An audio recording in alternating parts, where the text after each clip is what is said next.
Al Comunale Saraceno di Ravanusa va in scena l'8ª giornata del campionato di eccellenza Amici della Wii Sport. Dopo aver sfatato il tabù vittoria in trasferta sul campo del Don Carlo Misilmeri, cerca continuità il Canicattì che affronta il Mazzara, subito pericoloso al 16esimo quando il tentativo da parte di Caronia viene stoppato dal portiere maltese. Dall'altra parte il colpo di testa da parte di Gonè non crea alcun problema all'estremo difensore Valenti. Partita equilibrata e senza grandi emozioni nel primo tempo. Al minuto 28 ci riprova il Canicattì con questa bella triangolazione che manda in area di rigore. Caronia cade il numero 10 sotto gli occhi del direttore di gara, che però non concede il penalty. Minuto 28 ci riprova la formazione di Mister Marino dalla destra con la penetrazione da parte di Capitan Genesio, deviato il suo cross ancora una volta tra le braccia di Valenti. Come detto, si concluderà così un primo tempo a dir poco avaro di emozione. Amici della Wii Sport 0-0 reti bianche tra Canicattì e Mazzara in questa 8ª giornata del campionato di eccellenza. Una vittoria proietterebbe la formazione di Mister Pippo Romano in zona playoff. Fino a questo momento infatti sono 11 punti in classifica dei biancorossi. Si parte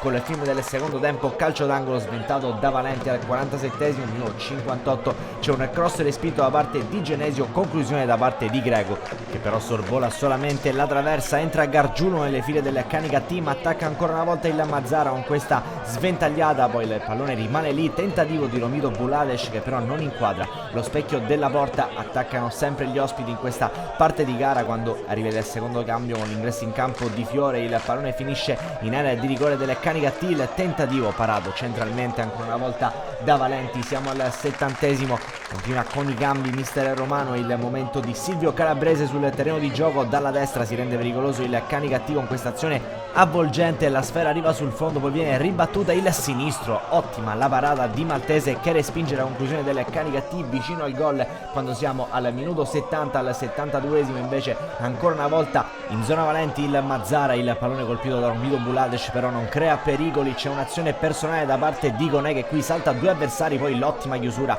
della difesa del Canicattì. Siamo al minuto 76, angolo per il Mazzara. La formazione di Mister Marino con il neoentrato Pizzo non concretizza il buon cross dalla sinistra. Minuto 87, Marinali imposta l'azione, allarga per Angelo Caronia, 1 contro 1 con Genesio, se la porta sul destro, Caronia fa partire il tiro, arriva sul secondo palo e 1-0 del Canicattì. A 3 dalla fine la formazione di Mister Romano mette il naso all'insù con questo bellissimo gol di Angelo Caronia. Una rete che varrà i 3 punti, una rete che varrà la zona playoff. La formazione di Mister Romano va a 14 in classifica. Un cordiale saluto e alla prossima!